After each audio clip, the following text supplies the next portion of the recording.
صلوات على محمد وعلى محمد. اللهم صل على محمد وعلى محمد وعجل فرجه الشريف. We are privileged to have our Sheikh, our brother, Sheikh Ismail, pastor. He's popularly known as pastor, and he's one of the active propagators of the cause of Ahlul Bayt as far as Ghana is concerned. Today we have him and we want to benefit from his vast knowledge regarding the event of Ashura and the martyrdom of Abu Abdullah Hussein. نستقبله بالصلوات على محمد وآل محمد. اللهم صل على محمد وآل محمد.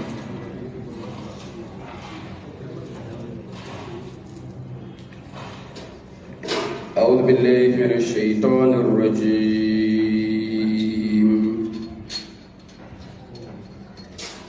بسم الله الرحمن الرحيم.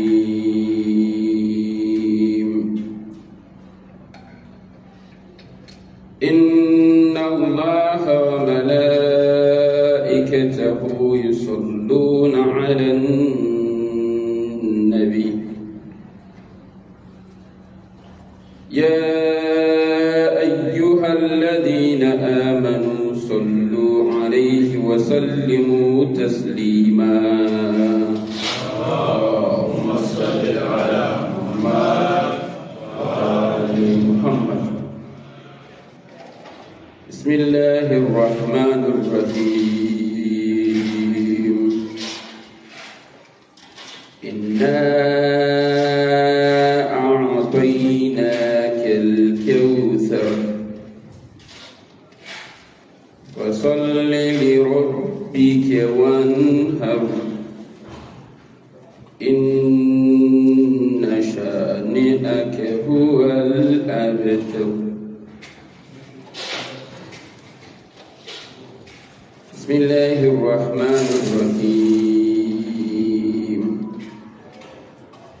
هل أنبئكم على من تنزل الشياطين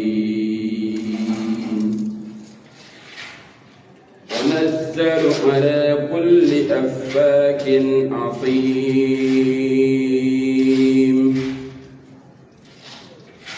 يلقون السمع وأكثرهم كاذبون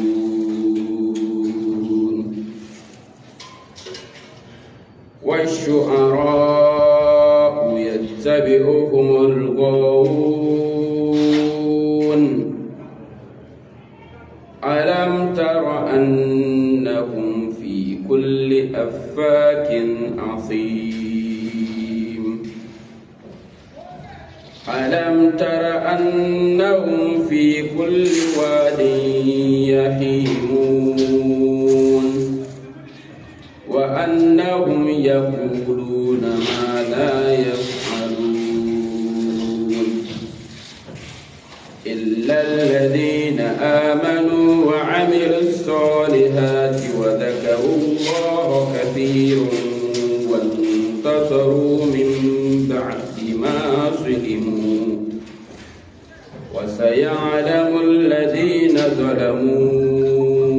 أي منقلب ينقلبون إلا الذين آمنوا وعملوا الصالحات وذكروا الله كثيرا وانتصروا من بعد ما ظلموا وسيعلم الذين ظلموا أي منقلب ينقلبون صدق الله العلي العظيم. أعوذ بالله من الشيطان الرجيم. بسم الله الرحمن الرحيم وبه نستعين وصلى الله على سيدنا محمد وعلى آله الطيبين الطاهرين. اللهم صل على محمد وآل محمد. الصلاة والسلام عليه وعلى آله الطيبين الطاهرين وصحبه الأخيار. الصلاة والسلام على أبي عبد الله. الصلاة والسلام على علي بن حسين. الصلاة والسلام على أولاد الحسين. الصلاة والسلام على أصحاب الحسين. والسلام عليكم ورحمة الله تعالى وبركاته.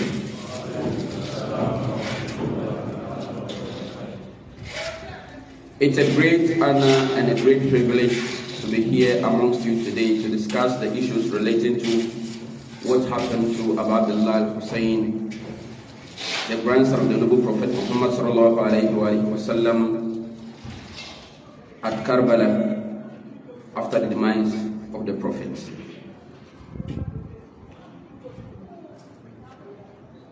I'm also sorry for coming in a bit late because I'm a student and sometimes I have to fulfill the obligation of a student before I can also put in certain things into consideration.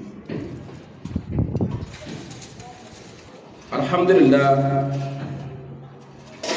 there are people who decided to turn out the lights of Ahlul Bayt, but unfortunately, Almighty Allah subhanahu wa ta'ala has elevated the status of the Ahlul Bayt and enshrined their light throughout the world. Now, today's discussion is going to be based on some of the things that the non-Shia, those who do not believe in the teachings of Ahlul Bayt, or those who do not see the essence of following the rules of Ahlul Bayt, see the Shias as if they are doing something that is contrary to Islam. And it has to do with the combination of Salat, that is observing the daily prayers and what Imam Hussein alayhi salatu wasalam did in relation to that. Before moving into the subjects, let us also remind ourselves that there was a prophet of Allah subhanahu wa ta'ala whose name was called Nabi Salih or Salih, who Almighty Allah sent to the people of Thamud. And when he was there, all he has to do was to guide the people from their wayward life of worshipping idols and to accept to worship Almighty Allah and to follow the instructions of the Prophet. Unfortunately, they refused to follow the Prophet. And so they demanded, when you read from the narrations of Imam Bakir alayhi salatu wasalam, he said that Nabi Salih was sent to the people when he was at the age of 16. And when he was at the age of 120, he invited the people and asked them, if you are not going to accept and obey and follow my God, then let us assemble so that everyone brings out what his Lord or his God can do. If their gods are able to do what he, Prophet Saleh, requests from them, then they are going to accept the Lord of Prophet Saleh. If their God, that's the smaller gods or the idols, are also able to do something that the God of Prophet Saleh is not able to do, then Prophet Saleh and his people have to follow them. So what happened? They set a date aside for all of them to go and meet.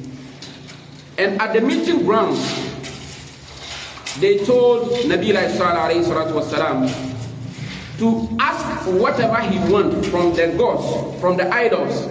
If the idols are able to do it, then it is their turn to also ask Prophet Saleh for him to also do something miraculously from their God. So Nabi Saleh began to ask the idols one after the other to tell him his name or their names or its name. But none of the idols was able to mention his or her name. So they became embarrassed. And Nabi Saleh told them that if your God cannot even mention his or her name, what is the guarantee that this particular idol could be a god? So they decided to also tempt Nabi Saleh by telling him something he can never be able to do. And that is, he should invoke his God, so that the rock, the bigger rock aside them, should be able to be pregnant. And then the rock should be able to give birth to a camel. And Nabi Saleh asked them, is that all? He said, that camel should be a she camel and must be 10 months pregnant. And Nabi asked them, is that all? They said, that camel should be reddish in nature. So instantaneously, Nabi Saleh raised the hand and prayed to Almighty Allah. And just as you see the belly of a woman, so as the rock developed a swallowing stomach of a pregnant rock, so miraculously, after a short time, the rock exploded, and then the camel came out of it. So when the camel came, they were ashamed. And then, just as they have described the camel, so as the camel came out, 10 months pregnant. So now, Nabi Saleh asked them, is that all? They said, you should pray for the rock, the she camel to give birth right now. So he invoked Almighty Allah subhanahu wa ta'ala, and then the she camel delivered instantly. So they realized that they have nothing else to do. They have been defeated. They had already promised Nabi Saleh that if he's able to do that miracle, they will accept his God and follow him. So when the she camel came out, Nabi Saleh then told them that this is your own request. And every request you make come with conditions. And the conditions regarding this she camel is that we all drink from one source of water. And that water, nobody goes there on the day that the she camel goes there to drink water. However, since the she camel has delivered and is having breast milk, we will extract the breast milk and use it to feed everybody in the community. They accepted. And it continued for some time. When the she camel goes there today, nobody goes there until the next day. And when the she camel puts the mouth into the water, it dries out. You wouldn't find anything remaining from the well or the stream. So after some time, now what they did was trying to create confusion by trying to say that how can we human beings share the same water with an animal? It's impossible. It wouldn't happen. We will not accept. We won't do it. Then what should we do to get rid of this particular animal? There are prominent women who even decided to give themselves out to men to have sexual intimacy with if they are able to kill this she camel. People were promised huge sums of money if they are able to kill this she camel. And then They plotted, one day waited when the Sheikh camel was coming from the riverside. They threw spears at the animal. The animal fell down. They slaughtered the animal and then cut its meat into pieces and shared it among everybody. And when that happened, the baby camel quickly ran back to the rock where the mother came from. And the rock sealed. And in some narrations, it is stated that little camel will come out of the rock once again before the end of time. And then Nabi Sallallahu told them, you've committed crimes against Almighty Allah. Hazihi naqatullah. This is the camel of Allah. Do not touch it, but you have. Yet Allah is so merciful to understand that if you should repent before 3 days, you'll be free from any punishment. They said, no, even you yourself, if we get access to handle you, you assassinate you, we will kill you in addition. So on the 3rd day, what happened was that Allah instructed Jibril to make a sound, and after the sound, their heart inside their chest busted out. And the earth started to quake. And then a torrential wind came to blow them, and all of them lost their heads. They were very strong, giant, and energetic people. Because of their money, because of their wealth, because of their belongings, they feel like there is no essence of worshipping Allah. But upon their energy and strength and everything, Almighty Allah destroyed them. فَدَمْدَمَ عَلَيْهِمْ رَبُّهُمْ بِذَنْبِهِمْ فَسَوَّاهَا وَلَا يَخَافُ عُقْبَاهَا. Almighty Allah destroyed them. What was their crime? What was actually their crime? What did they do? They killed a camel, or a camel, a she camel, and Almighty Allah destroyed them till none of them remain on earth, just for killing a she camel. What will happen if somebody should kill the grandson of the Noble Prophet Muhammad? If this is the punishment for someone who has killed an animal, just an animal, and this is how Almighty Allah infringed upon them the punishment, then what will happen to those who assassinated the grandson of the Noble Prophet Muhammad sallallahu alaihi wasallam? Will they go scot-free? Never. If the punishment doesn't come instantly, it will definitely come one day. And so when Yazid, alayhi la'natullah ila yawm ad-din, when he orchestrated the assassination of Imam Hussein, first of all, when he became the leader, he realized that the only threat to his leadership position is Imam Hussein. So he instructed the governor of Medina to force Imam Hussein alayhi salatu wasalam to pledge allegiance to him. If not, he should come along with his head. And the most important thing on earth, which is more important than salat, is human life.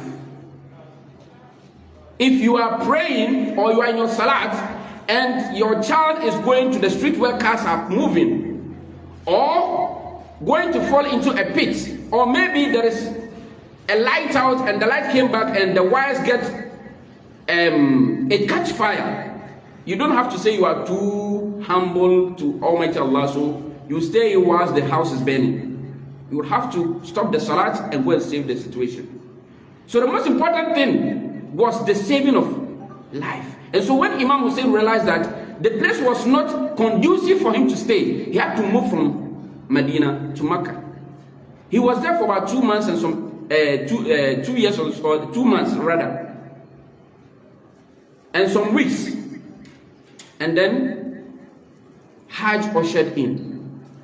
So when he began the activities of the Hajj, he realized some individuals who are around, and he suspected that they are from the camp of Yazid.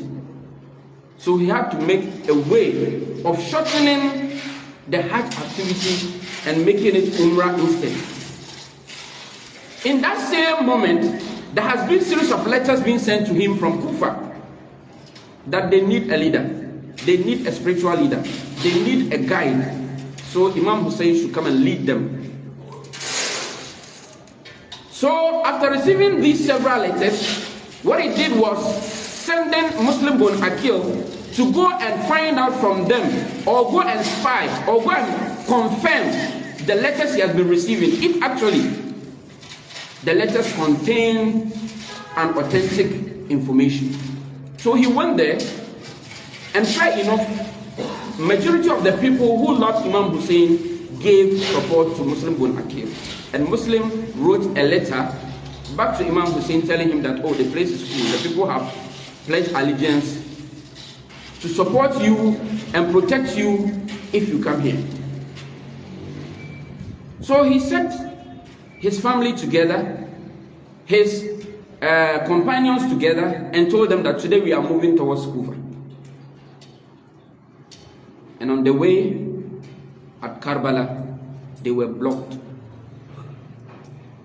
And when they were blocked, from the 1st of Muharram till the 9th of Muharram, it wasn't easy for them. Series of confrontations,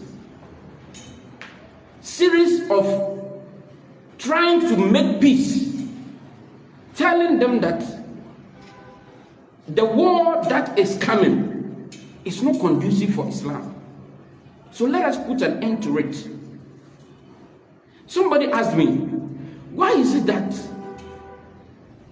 we say that Imam Ali ibn Abi Talib was killed, Imam Hassan was killed, and all of them were killed? Why do we concentrate more on Imam Hussein alayhi salatu wasalam? And the answer is simple. When Imam Ali alayhi salatu wasalam was the caliph, and he had issues with Muawiyah or whoever, there was no compromise or compelling or somebody forcing Imam Ali to pledge allegiance to him. It didn't happen. Imam Hassan alayhi salatu wasalam was not forced by anybody to come and pledge allegiance to him. Like with Muawiyah. Muawiyah didn't expect Imam Hassan to come and give him bay'ah. No. They came into a consensus and wrote a peace treaty between the two of them. Unlike Muawiyah, Yazid, who actually demanded that he will not rest until Imam Hussein come and give him bay'ah support. And if he should give him that support, in other words, it means Imam Hussein alayhi salatu wasalam has endorsed every act of Yazid. And like today, just as people begin to ask questions, if they took the leadership position from Imam Ali, why is it that he did not fight? Why is it that he did not rise? Why is it that he did not revolt? If Imam Hussein alayhi salatu wasalam had pledged allegiance to Yazid today, we would have gotten a group of people who would be saying that, why is it that you people are shouting? Meanwhile, the one you are shouting for, he himself gets support to Yazid. So what is the essence of you making all this noise? But he has to stand on his feet. It's like in a community where somebody is a Muslim, he is a scholar, but he has been found of committing serious crimes like raping people, or for instance, cheating people, or maybe he has even been involved in sleeping with somebody's wife and has been caught. If it is time to select an imam for that community, and then one of the elders or some of the elders decide that this particular person, irrespective of his crimes, he is the same person we are going to support, what will people say about those people supporting him? And if somebody comes to the community to find out that your imam is irresponsible, in other words, it means that all of you are the same, or he is the best among you.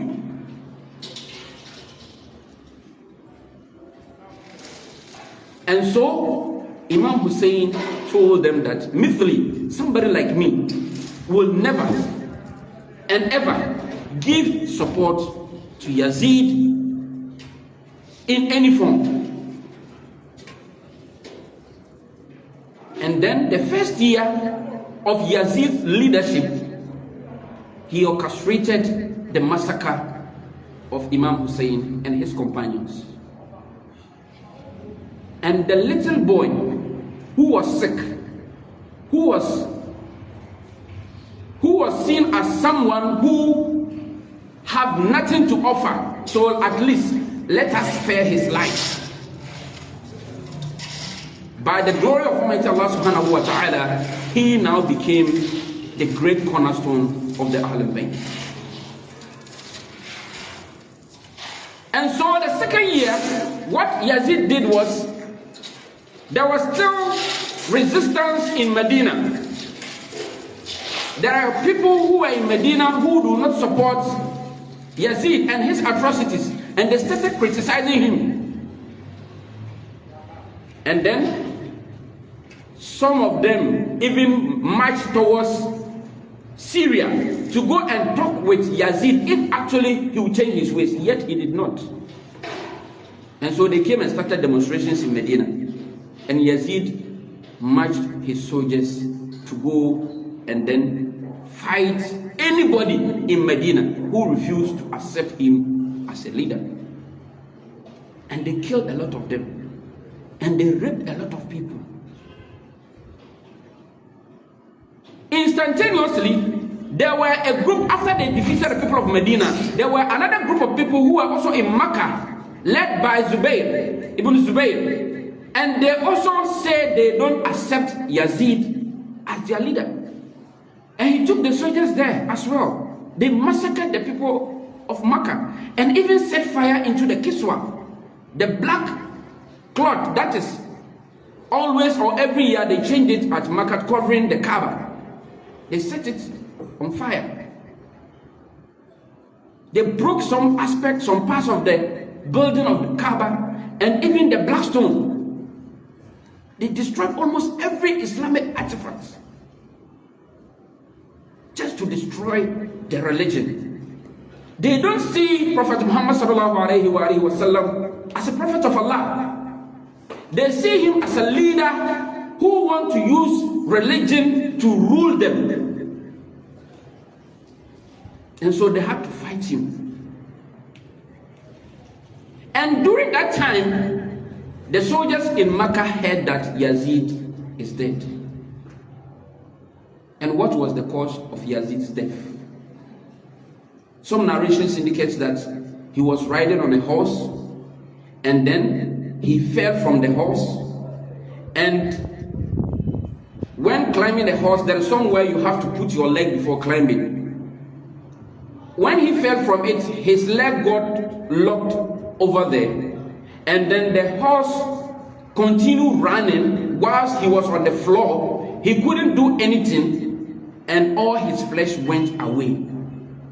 So what they used to detect that he has died was that the horse of Yazid returned from the bush with just one piece of leg hanging, still hanging at where it was. And from there, they concluded by saying that this is actually the leg of Yazid. And so therefore, the rest of his flesh was nowhere to be traced or nowhere to be found, and so he has died. This is how he ended. The commander who commands and people are crying. The commander who, when they brought the head of Imam Hussein, he used his staff to hit it. This is how he ended. وَسَيَعْلَمُ الَّذِينَ ظَلَمُوا أَيَّ مُنْقَلَبٍ يَنْقَلِبُونَ. So it didn't end there. Now, they tried to change almost every aspect of the deen. So when it comes to Ramadan, what they did was, when it's time for you to break your fast, just don't break it at the correct time, because there's a narration that hasten to break your fast, hasten in breaking your fast. If they say hasten to observe your salat, it doesn't mean that you have to observe your salat before the time. It means when the time is up, you don't have to delay it. So when they say hasten to break your fast, it doesn't mean that you should wait. It doesn't mean that you should break your fast before the time. So when you read Quran chapter 2 verse 187, when Allah says summa atimu siyam ila al-layl, they say summa atimu siyam ila al-masa. So in the evening you see people rushing to drink water as if the fasting is a form of punishment. They try to target the image of the noble prophet himself. So what they say was that when Prophet Muhammad first encountered Jibril, he was afraid and he was running away. And so the angel strangled him and squeezed him to say, Ikra! And like you used to be watching in this Nigerian movie, the prophet will pass here, the angel will meet him, like a ghost is appearing. That's how they say it. The prophet will move here, then the angel will meet him. He will move the other way, then the angel will meet him. This is an indication to tell you that he, the prophet, was not aware that he was going to be a prophet.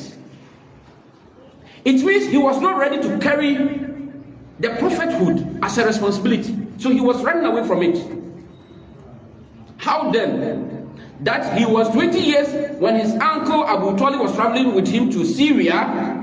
And we all read from the narrations or the history that they met a monk called Monk Bahira. And the monk told him that if you should take this your son to Syria and they realize that he is the prophet, they'll kill him. And the uncle brought him back to Makkah. At the age of 20, he was aware that he's a prophet. So why then at the age of 40, he doesn't know and he's running away? They are those who tell us that when he was 2 years, the angels came, cut his chest open, and then washed his heart and put it back. At the age of 2, the angels came to him, not just one angel, a lot of them. If we are even going to accept this narration, it means he knew angels long ago. So why is it that at the age of 40, he's now running away from an angel? If Sayyidah Maryam, upon her encounter with an angel, she was courageous enough to confront the angel and make discussions with the angel, and yet our prophet, when he saw the angel, he was rather running away. Is he a coward? If Maryam did not run away, why is it then that Prophet Muhammad would rather run away? They were trying to dent the image of the prophet. So they will come back and tell you that, Prophet Muhammad at a time slept with all his 9 wives in one night. So I used to be asking, who was actually monitoring him, sleeping with all of them, and he came to record it? Who was monitoring him? He moved to this room and the person will be, okay, this is the 5th one. He moved there, then the person will record, this is the 6th. Till he completed the 9 rounds. Just to dent the image of the prophet. And they'll come back and tell you that Prophet Muhammad at a point in time, he woke up from sleep, he came to join them in the Fajr prayers, and after the Iqamah, he remembered that he was junub. He remembered that he was impure, janaba cheno. He is in a state of impurity. And he told them that, keep mechanical, keep on standing. I'm going to bath and come. He went and bathed, and when he came, there was water dropping from his beard, and he said, Allahu Akbar, and they all followed. It's in Bukhari. If you should take the hadith and present it to any scholar for him to analyze it, you will see that he may find a way to tell you that the hadith is wrong. But the moment you tell him it's in Buhari, then he will turn out to defend it. In other words, Buhari doesn't make mistake. Buhari is infallible, but the prophet could make mistake. You meet them one-on-one and they'll tell you that during the receiving of the revelations, that time there he doesn't make mistake. But aside that, he is a human being, he could make mistake. If me, even me, common me, sitting here, I will never make that mistake of being in a state of impurity, and I'll gather the courage to come out and perform ablution and go and stand in front of people to lead prayer before remembering that I'm in a state of impurity. How? Is it logical? No, it doesn't make sense. Even me, I will never do it. If I should have intimacy with my wife, if even it is around 12, 1 a.m. at midnight, I'll make sure that I bath before going to bed. Even I wouldn't do it. What about the Prophet Muhammad sallallahu alaihi wasallam? Now, trying to dent the image, now they try to target Imam Ali alayhi salatu wasalam. And so, they try to instigate that anybody who is to make khutbah or do any sermon, they should curse Imam Ali alayhi salatu wasalam. They have succeeded in his assassination. They are not satisfied. Let us destroy his image so that generations coming wouldn't know the kind of person he was. And when you read in most of the narrations, you'll find it in so many places. Now, they also tempted to destroy our salat. And how will they destroy the salat? They will make the salat too difficult so that a lot of people cannot pray. So during Ramadan, they will say we are going to do Taraweeh or Tahajjud. And somebody will fast from morning, maybe he's a driver, or maybe he's a mason. He is fasting in this sun, and he's working at the same time, so exhausted. And after taking some small water, you tell him, I'm going to keep you standing for 1 hour, 2 hours before you go on ruku. Where is this coming from? They are going to keep you. It happened in my area, and one of the madams came to insult them and drove them out of the mosque. During what they call Asham, the Taraweeh, they want to complete the Quran throughout the 30 days. So the Imam, after Isha, will stand on his feet 30 minutes, 1 hour before going on ruku. And when he finished, almost 90% of the people in the mosque had left. In the month of Ramadan, sometimes I used to visit them in their mosque. You hear them, the microphone, and you think the place is full. You go and the place is empty. Sometimes just one line. And that one line, you go and meet half of the line asleep. And when they go for ruku, they will shout at him, stop for ruku, stop for ruku. Then they will rise from ruku, join them in the sujood. When they are rising again, they go back to sleep. What kind of salat is that? Which kind of salat that you finish first rakah, you can go out and make calls, you can go out and urinate and change your ablution and come and sit down waiting for La ilaha illallah. What kind of salat is that? So you will keep on praying in the month of Ramadan every year, and you are still in your same situation. No changes. Nothing is changing for you, because you are not doing what is expected of you by its rules and regulations. You can't do it anyhow you want it. When they are working out mathematics and they bring a formula, you have to follow the formula before you get the answer. And the examiner will be marking step by step. If you miss even one step, he will mark you down. You could get, sometimes people know some mathematics, they call it, I've forgotten the name of that mathematic formula. But you work it out and get about 3 pages and still the answer will be 1. Is it board mass or something? Quadratic equation. You work and work and work and you get the answer to be 1. So sometimes, since students know the answer is 1, they'll just do anything rough and come and write 1, and they think they've gotten it correct. But examiners will mark just the 1 as an answer and give you about 0.1%, and the rest you are wrong.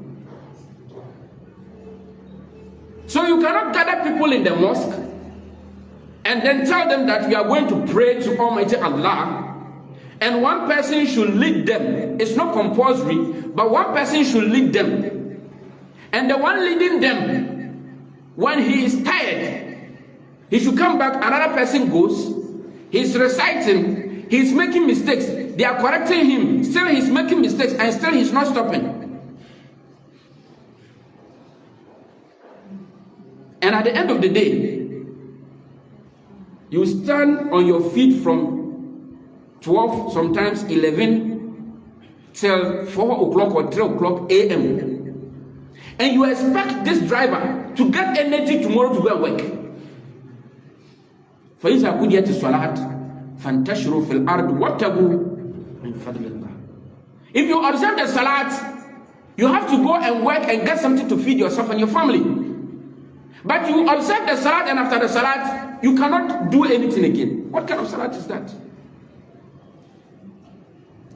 So when you look at Islam, or in Islam, Almighty Allah has made everything simple, easy. The most simplest form of religion is Islam. And irrespective of your tribe, irrespective of your color, irrespective of your race, irrespective of where geographically you come from, you are able to observe Islam and be part of the Muslim community, and you can observe your salat at any time.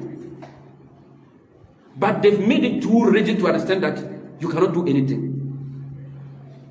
When you look at the verse of Quran, the verse of Ramadan, Almighty Allah stated that if you are in a journey or you are sick, you don't have to do what?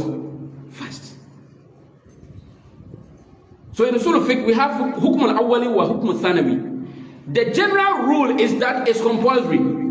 But under certain circumstances, if you know your condition, you cannot. Allah says, stop, don't. Yuridu bikum al-yusr, wa la yuridu bikum al-usr. He doesn't want to overburden you. He doesn't want to put pressure on you. He just wants you to be free. So even if you are a pregnant woman, he has given you the free range.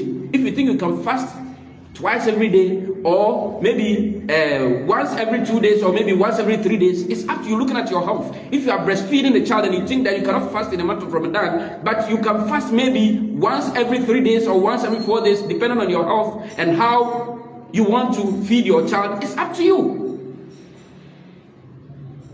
When it comes to the verse of ablution, ما يريد الله ليجعل عليكم من haraj. Allah does not want to overburden you. That is why He made the ablution simple. But they'll tell you that by force you have to wash, because even if Allah says we should wipe, the wiping is inside the wash. So you should wash, and then the wiping will be a subset of the washing. And they'll tell you again that, oh, it's Prophet Muhammad who explains the Quran, and he understands the Quran better than everyone. We agree. And so the Prophet washed, and so everybody should do what? Should wash. Which is not true. The Prophet will never contradict the Quran. It isn't that they don't like the wiping, but they like the wiping only when it is in the hadith.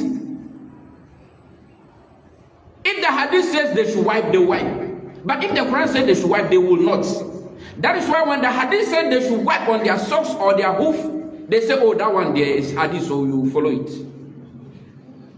It isn't that they dislike the wiping, but they will only wipe when the hadith has said it. But when Quran says it, no. Meanwhile, in Islam, the first source of Islamic law is what? It's the Quran, before the Hadith. So why don't you choose the Hadith over the Quran? So sometimes you see them wiping over their socks, sometimes a bit rough or dirty or whatever, but when you tell them to just remove the socks and wipe on the original, they'll tell you, no, it's haram. It's forbidden. And some of my people in my community, when they realize that I wipe on my leg and I led the prayer, when I finished, I saw them with another Jama. They just came out of the congregation and formed their own congregation behind me. Just because I have wiped on my original leg. If I had wiped on my socks, they will follow me. What is this? Sometimes it's not logical. But that is what they have been trained with. So sometimes we don't have to fight them. We have to be merciful with them. They don't know. You have to be merciful with them and try to guide them. In the Quran, once again, Allah has stated that La yukallifullahu nafsan aw illa ma ataha. Allah does not put a pressure or a burden on an individual beyond the strength, beyond his or her capacity. So, if you are traveling, إِذَا ضَرَبْتُمْ فِي الْأَرْضِ فَلَيْسَ عَلَيْكُمْ جُنَاحٌ أَن تَقْصُرُوا مِنَ الصَّلَاةِ. If you are in a journey, because of the journey and the stress, you don't have to pray the salat, the four salat, you don't have to pray them 4, but you reduce them to what? 2 each. Allah doesn't want to overburden you. So in every circumstance, He tries to create another relief way for you. That is why even eating of a haram food, when your life is in danger or your life is at stake, what do? You have to eat it just to save your life. So in Salat, there are narrations from their own sources indicating that the Salat was made simple, but they have made it difficult. And they have chosen some aspect of the Hadith and they have rejected the other aspect of it. And what are the hadiths that they have accepted? They have accepted hadiths indicating that you can combine Zuhur and Asr, Maghrib and Isha during rainfall, or when you are in a journey or when you are sick. Those hadiths, they have accepted it. But the other hadiths that says that you can combine Zuhur and Asr when you are comfortably in your home, that hadith, they don't accept it. Meanwhile, these hadiths are found in their own books. We don't argue or disagree with the hadiths saying that when you are sick, you have to combine the salat. Or when you are in a journey, you have to combine the salat. We don't say those hadiths are null and void. However, there is more into it that we must make sure that we'll delve into.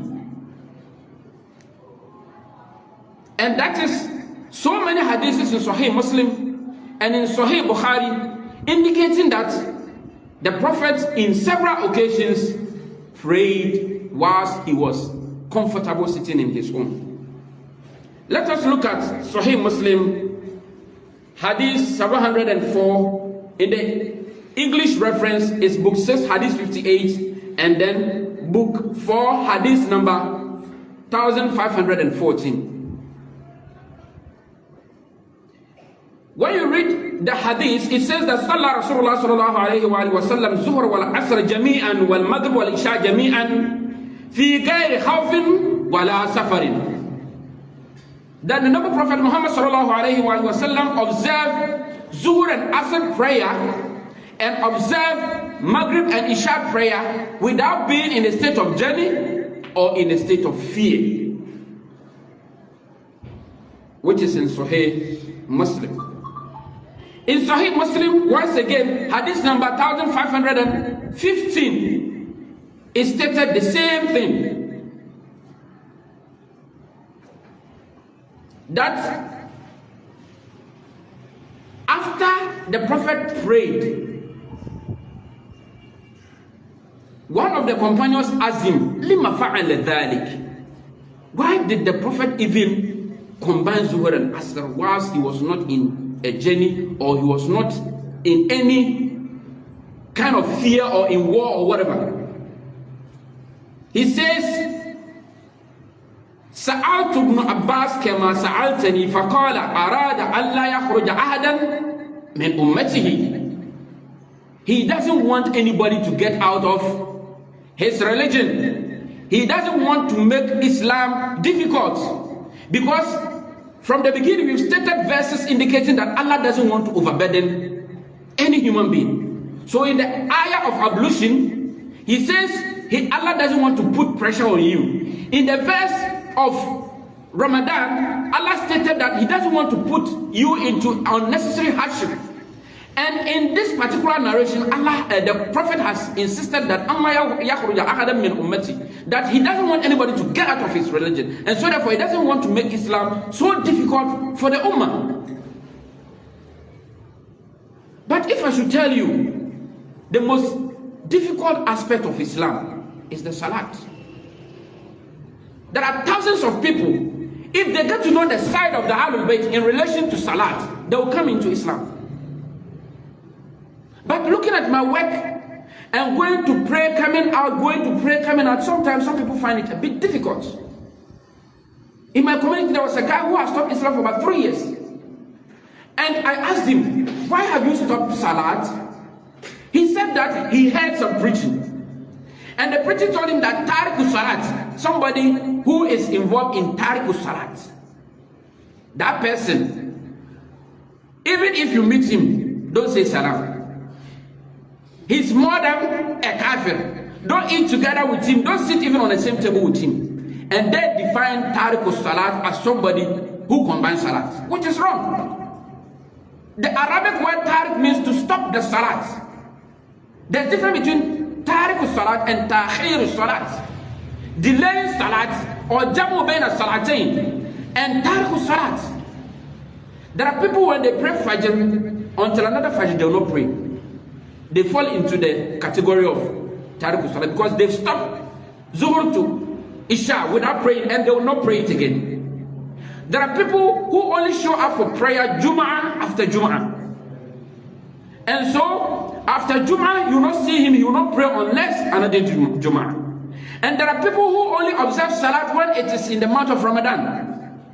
After Ramadan goes, the God of Salat has traveled along with him.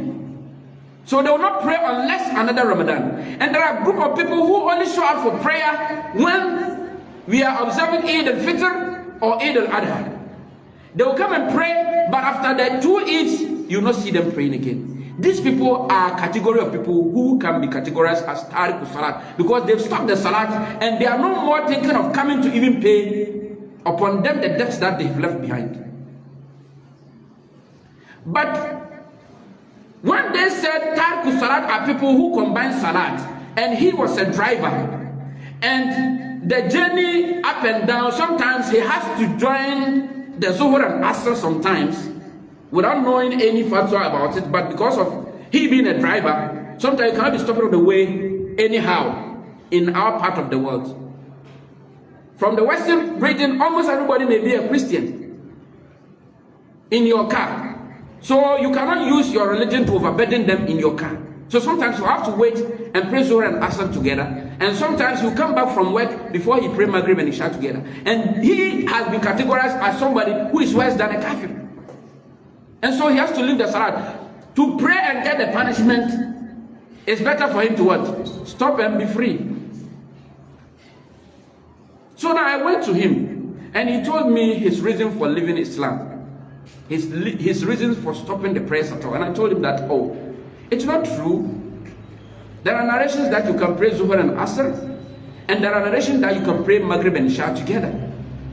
And I opened it for him to read it for himself in the English version, And after that, he accepted Islam once again.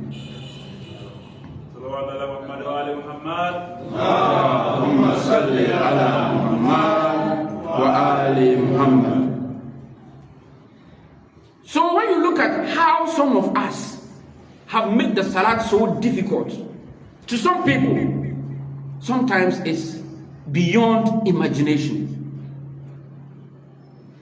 Now, somebody came to the prophet early at dawn, and he told the prophet that it's possible I may not be able to join the salat.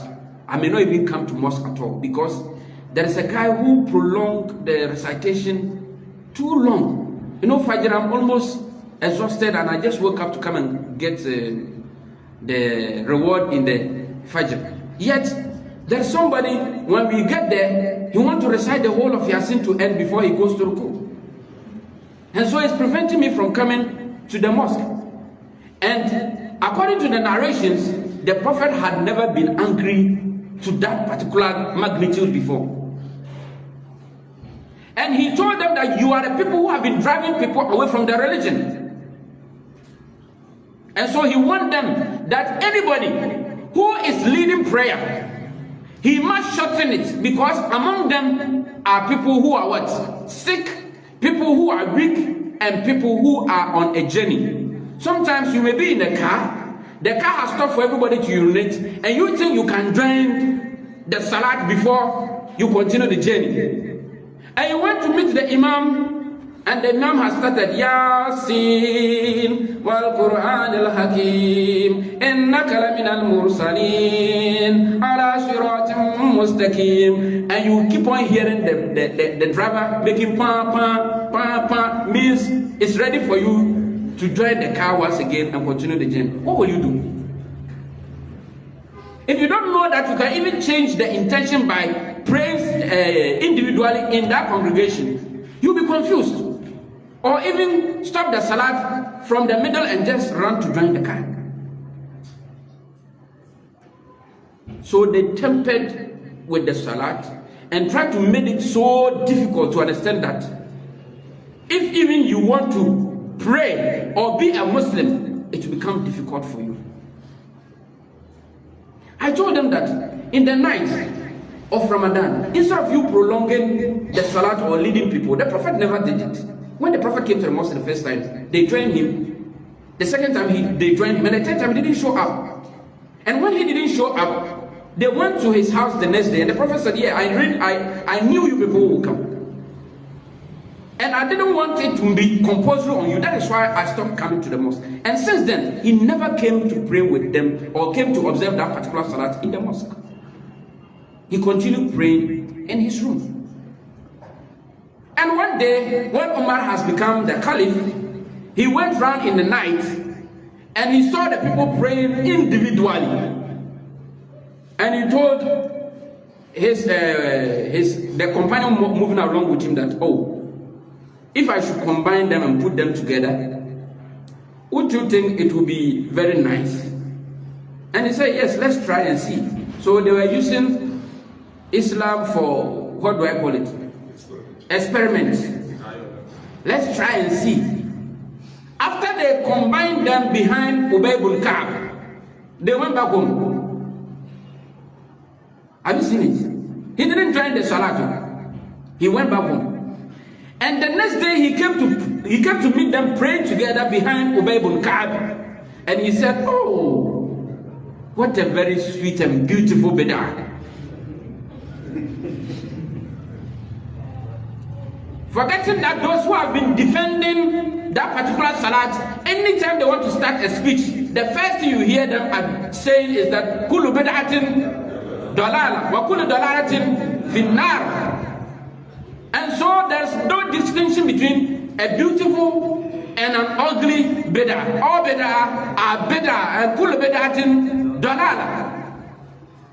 It's like I tell people every day, if you said the Prophet did not appoint a caliph, or he did not appoint anybody to succeed him, and you people have gathered to appoint somebody, it means you have been doing or you have done what the Prophet didn't do. And so that is also called what? Bid'ah. The Prophet didn't form shura, that they should choose one person from the shura. So if you meet and you form shura and choose one person from it, it is called what? Bid'ah. If you make a will and put in that if I'm no more there, this person should succeed me, since the Prophet himself didn't do it, it is also called what? Bid'ah. And yet, like someone says, Ba'uke yajur, Waba'i la yajur. Anytime there is ba before any name, that name should be kesra. So when it comes to your situation, that name will be kesra. But when it comes to my situation, you want it to be fatah. How is it possible? So they defend what they think is good for them, and then they rise against what they think is not in their favor. Me, every year, they come to my hometown. Last year or last 2 years, they were there. Fofana, Abu Dujan, whoever. All they call themselves Al-Sunnah youth. They came to my hometown, lambasted the Ahlul Bayt community, insulted the Shia community, telling lies over lies. The first time they came there, some of the youth wanted to approach them with questions, but they told them, don't worry, just leave them. This time they came, it was the same. They wrote letters and invited all the imams around my community. And when the imam came, it was they were going to make a workshop for the imams. And during the workshop, they introduced the topic of Shiism and telling lies of how Shiism came into existence. Ibn Saba and whatever, so many lies about how Shiism came into existence. So from now, those of us who have given our face out, let us try our possible best and explain the Shiism so that everybody will understand. Because majority of people in Ghana, the first time they hear the word Shia, they hear it from a non-Shia. And the type of description they'll give to the Shiism, even if you are a Shia, and you hear that they are talking about it, you are afraid to come out and say you are part of them.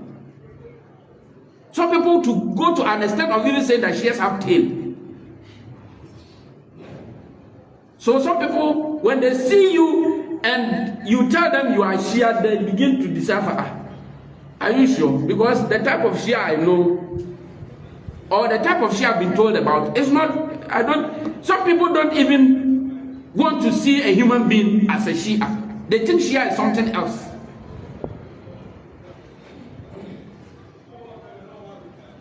They assigned BNI and investigative journalists to go around to investigate the Shias in Ghana here. And one man, as at that time, he was working with the national security. He went to the Ahlul Bayt Mosque at Medina, that's the madrasa over there, to pray. And he saw one of the BNIs and he asked him, my brother, what are you doing here? He says, I'm here to pray. He says, are you part of these people? He said, yes. But you two, why are you here? He said, I've been assigned to come and investigate them. He's a BNI. He came undercover to come and find out information about them. But what they have heard, and upon their investigation, it's like they are seeing opposites from all what they've been told about Shia people. And he asked the man, why is it that you people have been hiding? Why is that always, every Shia you meet, you want to meet, even see them and interview them, you are not getting them. Meanwhile, they are there, but everybody is hiding. Why? It's because when a frog in front falls into a pit, others behind take caution. If you read about what they did to Imam Ali ibn Abi Talib, you read about what they did to Imam Hassan and Imam Hussein alayhi salatu wasalam at Karbala, you will be tempted to be afraid unless you realize that the place is what? It's okay for you to come out and say that you are a Shia. I remember my first encounter with Dr. Nazir Muhammad Tanko at Asankrebwa. I was doing my preaching over there, and he is also a new doctor that has been there. So I used to visit the Jimsa, and I've been preaching to the students And nobody knew about me attending Ahlul Bayt as the madrasa, but nobody knew I was attending Ahlul Bayt, except a few people. So when he came, he went to these secondary schools and they told him about me. So he called me whilst I was in school and told me that when I come, I should locate him. So when I went for vacation, I called him and he directed me to where he is, at the residence at the hospital. So I went there. He engaged me in the activities I'm doing in the community, which I mentioned we're doing an FM program, but because I left for school, everything has gone down. And I met one BNI in the community who suggested that we should organize a Maulid and raise some funds from the Maulid so that I could be using it for my TNT throughout my education. So he said, why not turning that fundraising into starting the radio program again? So I invited the BNI, he came, we discussed everything and put it on paper. So when it was time for Maghrib, he pushed me to lead the prayer, and I led. When I went on Ruku, I saw Mafatul Jinan on his table. This man, where is he coming from? And when I entered in the room at first, I saw Sheikh Dalhu's picture. I saw some two people in the middle, I didn't know them, but he was one of them. And I saw another old man there, I didn't know him. That was Professor Pelega, but I didn't know him. But for Sheikh Dalu, I met him once at Hausa, so I knew him. And I knew he's a Shia. So why is it that there is a Shia people's picture on his wall, there's Mafatil Jinan on his table, yet his demeanor and everything sounds like he's an ordinary Muslim like all of us. Because in my community, if you say you are a Shia, you are wrong. If you say you are Ahlul Sunnah, for you there, your matter, they don't talk about it at all.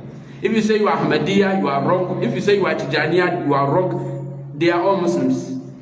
Nobody is identified with anything. They are all Muslims. Even though the Malams who are leading them learned from Tijaniya scholars, but when they came, they didn't put Tijaniya ahead of them. So everybody is identified as a Muslim. So they don't want you to even say you are this or that. So after the Salat, I asked him, this man standing here, I know he's a Shia, and the Mafatul Jinan on your table is also a book from the Shia community or Shia Dua or literature. So who are you? And he said, he's also a Shia. And he started bringing his turban from under his stuffing chest. The Shia has seen the Shia, but both of them are hiding. Everybody is hiding. Why? Because when they get to know that you are Shia, they will make life uncomfortable for you. Very, very uncomfortable. I'm not taking it easy in my hometown. It's not easy. Just recently, there was some disagreement and some little conflict that resulted in a police station. That the commander, the municipal commander, police commander had to intervene before peace prevailed at Asankregwa. It isn't easy. They will make life uncomfortable. And they will invite Malams from different places to come and attack you and make you look ugly in the face of the people. Their leader, as at that time, had about 90% of the people supporting him. But now, his supporters are less than 10%. Because there is one secret about Mazhab al-Bayt. Sometimes it's not just about narrating the history, or even mentioning the names of some people and cursing them. Me have decided I will not even mention anybody's name at all. So you can live with me for 20 years. There are some names you will never hear it. So you will not know it, that it even exists. But you live an exemplary life to understand that even if people want to insult you, they will say that, this guy there, he's just, he's respectful, he's kind, he's good, he doesn't involve in any rough or bad attitude. That will drive people towards you. Because they will raise a lot of wrong information about you. You can only answer it with your akhlaq, your attitude, your moral conduct in the community. That's the only thing you can use to conquer them. Because when it comes to cheating, most of them are good at it. When it comes to lying, most of them are good at it. So when you are able to stop all these things and live the akhlaq of Ahlul Bayt, like Imam Hussein alayhi salatu wasalam said that my purpose of revolting is not that I want to show that I am the boss, but I want to make sure that the distraction that they have brought into my grandfather's religion by changing the way of salat, by changing the way of prayer, by changing the way of fasting, changing the way of going to Hajj and other things, I have come to make sure that I put the wrong things they did aside and straighten Islam and make it the perfect religion. لِأَمْرَ بِالْمَعْرُوفِ وَأَنْهَا الْمُنْكَرِ. So that the perfect status of Islam will be purified and maintained. That was my essence.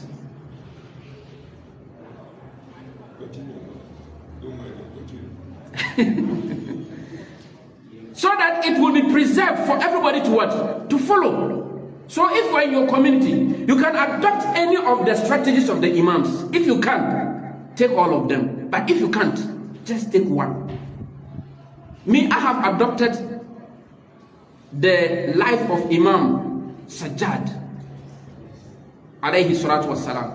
At the time, they have killed his father in front of him and a lot of his family members in front of him. So it was difficult for him to open his mouth and even preach. So what did he do? He decided to convert every message of his into dua. So when you read Sahih Sajjadiyah, it consists of du'as, but in the du'a, you will get to feel what he was feeling as at that time. That was his way of sending the message across.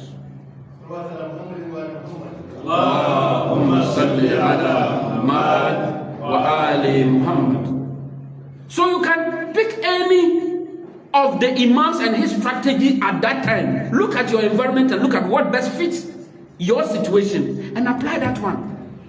When it's time to open Makaranta and teach, like Imam Jafar Sadiq did, open Makaranta and start teaching. Don't talk, don't preach. Because I've come to realize that the two-mic preaching doesn't help. There was a great scholar in Ghana here called Malam Isa Osei. He debated with Christians in and out every day. But when he passed on, even his immediate people, today they are all scattered. Vote for God, campaign for Allah. That slogan has died off. Muslim Mobile Preachers Association has died off. So I used to tell people that if he had even tried to open a JSS or a primary, secondary school, people will today continue to mention his name and his legacy will continue to live, and people will still be taking their children to that school to learn the knowledge of Malam Isa Osei. So when you look at the people in your area and realize that the caliber of people around, you cannot, because some people you cannot change them, irrespective of how you are good in preaching. You cannot change, just move along with them. But you have to open Makaranta. Look at the children coming. That's Imam Jafar's methodology. That time there was serious war between the Umayyads and the Abbasids, still on leadership. So the attention was not on Imam and his followers. So he opened the school. And his educational institute became the foundation of the Ahlul Bayt Mazhab. That is why the Shias are sometimes called the Jafariya. When you look into your situation, and your situation fits into the situation of Imam Ali alayhi salatu wasalam, just be silent, keep quiet, observe them. When it is actually time for you to take the mantle, it will go round, but it will still come back to you. They only took the political leadership from Imam Ali alayhi salatu wasalam, But the religious leadership, they didn't, because anytime they are in any conflict or situation or disagreement, as far as Islamic knowledge is concerned, they rely on Imam Ali alayhi salatu wasalam. So all of them, he was their mufti. He was their religious authority. But the political role, they took it away from him. And he was patient. And when the time came, the rest of all the people came and rallied behind him, and he took the mantle. If there is the need for you to go into a peace treaty with the people, write it down. Because in my community today, I have been banned from preaching. They say I shouldn't preach in the mosque again. So I've kept quiet. But when you go to naming ceremony, when you go to any program for the mosque, they say I shouldn't preach. But when you go to any program, I go and sit quietly. Then you see some of them coming to me that at least 5 minutes. Give us some 5 minutes down. One day I was in the mosque, one of the Wahhabi Malams, he came and said that anybody who has gone to Hajj through the support of the government, his Hajj is invalid. He started that preaching before I entered the mosque. So I didn't hear. So right after Salat, one of the congregation, because they started asking him questions and it was like serious confrontation. So after the Salat, one of them stood up and picked up the mic that the Malams in this mosque, this is what one of the Malams have said, that anybody who is taken to Hajj through the government's influence or government support, his Hajj is invalid. What do you have to say about it? And almost everybody in my community went to Hajj through that. So the questions he was receiving was not easy. I was sitting somewhere peacefully relaxing. And right after Juma, it started raining. So we were in the mosque for about an hour. And the argument, come and see, in and out. People have there's group inside the mosque and everybody is discussing. And I was sitting somewhere pretending as if I'm not there. So I'll be there, they'll argue and come back to me and ask me, but you are not saying anything. I said, what should I say? How many times have I stand in this mosque to preach? And you people, whenever they raise issues against me, you don't defend. So I've kept quiet. So one of the elders of the mosque came angrily and told me that you are part of the problem because you people don't preach, so you give chance to anybody to come here and mess us up. And I said, well, they said I should keep quiet. But when it went round, it came back. So they decided that they are going to kill Imam Hussein alayhi salatu wasalam and silence the ummah of the noble prophet and kill almost every single person living from the progeny of the prophets. But what happened? It went round. And today, when people gather at Karbala, they become terrified and they say that these people, they are building their own Kaaba there. Some people even say that the Shias are digging a very big trench from the ground from Iraq to Makkah. They want to steal the Kaaba and put it from the ground to, wow, concoction. How can this be possible? The Shias, they go to their Hajj in Iraq. They don't do Hajj. They don't believe in Hajj. But when the stampede happened, they say it's the Shias, they cause it. So somebody who doesn't go to Hajj, why does he go there and cause problem?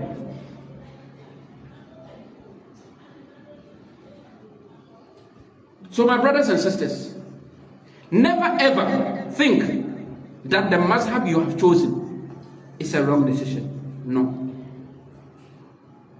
It is the best decision, and guided by the Quran, and guided by the Sunnah, and guided by the teachings of the Ahlul Bayt alayhi salatu wassalam. They will torment you, they will harass you, they will create problems for you. But when you stand on your feet and defend your status as a follower of Ahlul Bayt, definitely it will go round and round and come back and meet you once again. There was a time in Ghana here, it was difficult to even say you are a Shia, not to talk of coming out to preach. It was difficult. How dare you to say you are a Shia? So our noble professor, Yakubu Siedu Pelega, may Almighty Allah be pleased with him. He was a Shia for a very long time, and people who were even living around him every day did not know. But the way this man was able to influence a lot of lives and get them towards the Ahlul Bayt, when you hear it, you'll be amazed. So when in your area, you have to perform taqiyya to get them, do it. If you have to use dua, do it. If you have to maintain silence, do it. If you have to maintain any of the systems of the Ahlul Bayt, like Imam Jafar, if you have to maintain open makaranta or something, do it.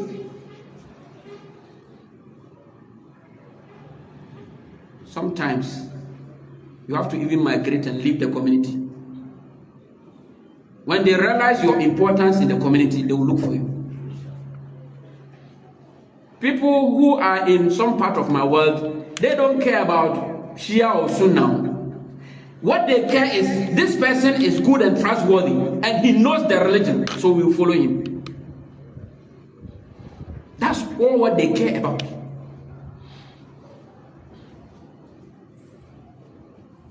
So to bring my discussion to an end, like I always say, there was a man who went to a bookshop to buy a book. And when he got there, he was with his turban. So the bookseller realized that this guy is a Shia. So he started asking him, you people said that the Prophet appointed Ali as his caliph. Meanwhile, there is nothing to indicate that the Prophet appointed Ali as his caliph.